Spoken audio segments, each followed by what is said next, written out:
I have a problem. I am constantly trying to make bite-sized videos, and so I'm trying to find these simple topics to talk about. But even when I'm just talking about a single tweet, this happens. I am the monster we created. But speaking of fun topics to tackle, we got another one. So at this point, after an ending that might have been a miss to some, especially due to the story shifting to something more arcane, Arcane is still regarded as a stellar series to behold. On average, the reviews are simply really high, and that's both for the critics and the mass audiences. So, if you take a step back and have a look at what happened, Riot simply managed to get people really excited for a universe that is based around their core game.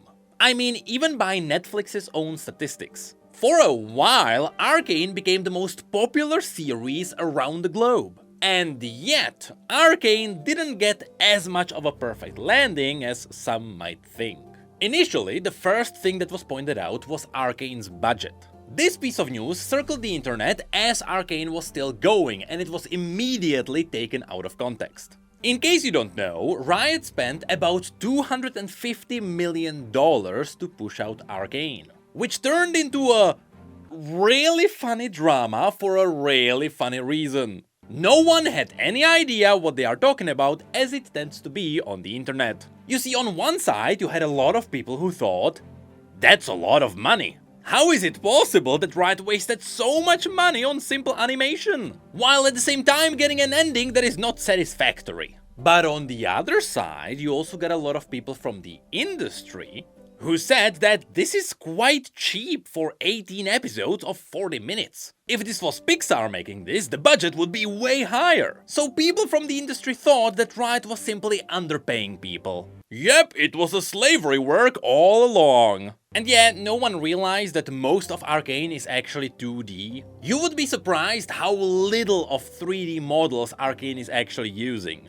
I would say about 80% of the entire series are just 2D paintings. Obviously, that's why everything could be cheaper. But regardless, what this proved is that no one knows anything. This could be just a random number to us because we don't have the context. And that's not to mention that the point is that after Arcane finally came out, it probably didn't make the money back, but that could be because of a totally separate reason. The money that was shown includes everything that happened around Arcane, including the very beginning where Riot was even trying to figure out how to start this project together with Fortiche. So obviously, this entire setup is more expensive. After you get the studio rolling and you have proper workflow, things are suddenly cheaper. So yes, I wouldn't be surprised if a lot of that money were simply experiments. But also, all of this also has another side to it. Maybe Riot didn't make Arcane with the idea of direct profit. Maybe this was a long-term investment in the universe, so that their other future projects, including games related to Arcane, could be bigger over time. And this is what Trindamir directly referenced in a comment. People who look at the world through short-term, transactional, cynical lens really struggle to understand Riot. This has been true with various people trying to claim that high-quality free games won't work, that esports will never work, that our music was insane, and now that Arcane wasn't awesome and worth it. These people think we make things like Arcane to sell skins, when in reality we sell skins to make things like Arcane. Riot is a mission-driven company where writers are constantly striving to make it better to be a player. That is why we have successfully done that over and over again, across multiple games and now multiple businesses, mediums, games, sports, music, and animation. Do we get everything right? Nope. But we are not focused on the short-term extraction of profits. We are focused on delivering exceptional value to our audience over the long term, again and again and again. To be clear, Arcane crushed for players, and so it crushed for us. This comment got quite big. And it's because it directly confirmed that Arcane was not made for profit. As we mentioned before, it is something that is building the brand. Now yes, eventually that also turns into profit, but that is all in the long term, as Trindamir mentioned. Arcane was simply made to make something cool that also enhances the universe for all the other games involved in it. Which, yes, you guessed it, also includes the MMO. More about that one in just a moment. But also, this directly confirmed that skins are not tied to products to be sold. Instead, it is the other way around. Skins are sold so that Riot can make other cool products, even if those products are made at a loss. Or at least, again, a figurative loss. Because eventually all kinds of brand building should be turned into profit. But those numbers are just really hard to track.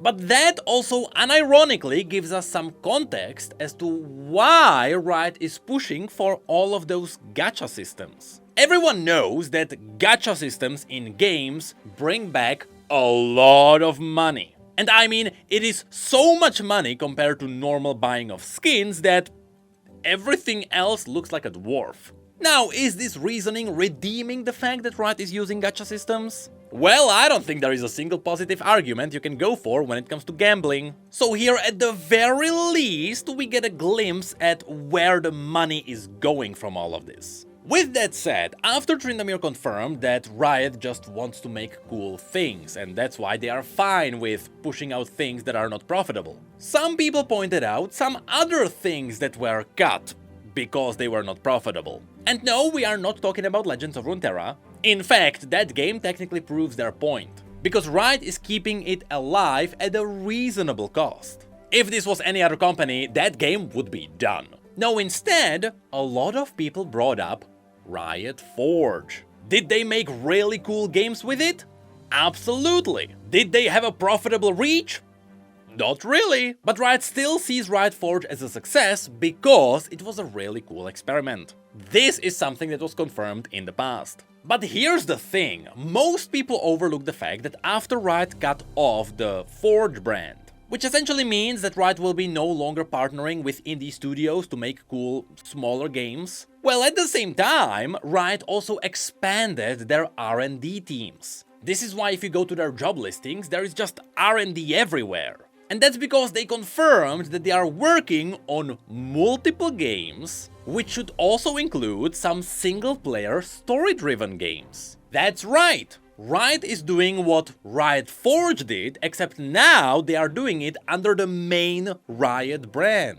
So taking this comment into account, it seems like Riot just moved Forge into the main company, so that their single-player games could potentially have higher budget, but also bigger reach. So maybe the entire time it wasn't a question of how profitable it can be. Maybe instead it was all about how can we make sure more players get to play these games. Which yes, in the end that also technically makes them more profitable. As to whether that ends up working, well, we'll have to wait and see. But the reason why I am bringing this up at all is because all of this is also tied to another thing that came out. Because later we got a Bloomberg article where they talked about how massive of a budget Arcane got, but also they added in a new piece of information, which technically speaking wasn't properly sourced. Yep, it could be made up for all we know. But apparently, after Season 1 of Arcane dropped, while new players signed up for free League of Legends accounts, not very many stuck around,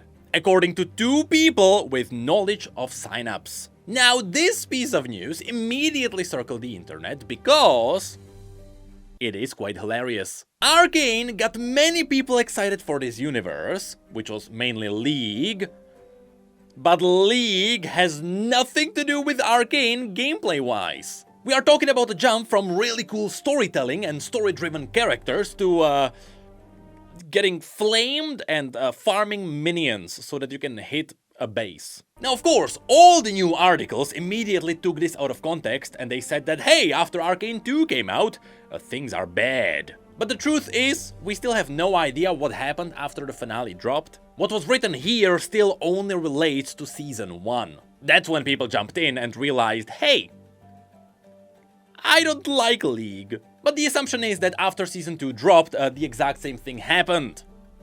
Because not much changed yet. So for the second season, they say, Riot plans to redouble efforts to funnel Arcane fans into League of Legends. where they could purchase themed digital items. The game is free but earns billions of dollars yearly through the sales of in-game cosmetics and characters, according to current and former employees. Again, no citation, to which I would like to add that it was actually directly confirmed that selling characters does nothing. I think it was August who confirmed this on stream, where in the past people were buying champions. These days? Nope. Apparently new champions don't add anything to the game when it comes to earning more money. So that is technically wrong in the article. But still, yes, knowing that a lot of people get into the game but then they don't stick around, it would make sense for Riot to push for more cosmetics, so they can at least make a quick buck off of this in League. But that's not really the main point here. The main point is, people are actively getting excited for the universe of Arcane. They want to get involved in it. But there is nothing to play, because League of Legends is not a great experience for the mass audiences. Which brings up one more thing. Do you understand why there is such a big hype around Riot's MMO now? And on the side, do you understand why so many people are waiting for a more casual experience to drop into League of Legends? Like, yes, I understand that the pros and the ranked climbers care about balancing and nothing else. But sitting right outside of League, you have a really big audience that has nothing to do. Remember how Overwatch 2 wanted to add in PvE? Yeah, that's kinda what people are waiting for. But looking at how that turned out, maybe that's what scared Riot. But yes, the players simply don't have a way to experience what they saw in a game. Sure, they could play a Forge game, but that's kinda it. Which again solidifies why Riot started focusing on single-player games in-house within Riot. I mean, look at what happened when other universes got their own series. Cyberpunk got single-handedly resurrected by Edgerunners. Fallout actually saw resurgence too. Borderlands is something everyone is trying to forget, and Arcane got into the same situation, except now we have a bunch of people standing outside having nowhere to go. So who knows, maybe this is a wake-up call for Riot. Maybe they realized this is the time for something new. And perhaps it is time to do it quickly. Sure, you can turn into a media company and you can start exploring this universe through media exclusively. But with all the gamers waiting for you having nowhere to go, you are missing out on a massive opportunity. But what's worse, think of all the memes that are gonna come out of this. Sure, you can argue that gacha skins can fund these cool series, and with the ironed out development, sure, the series can become profitable on their own. But if the MMO stays silent for too long, we're gonna have another Star Citizen situation on our hands.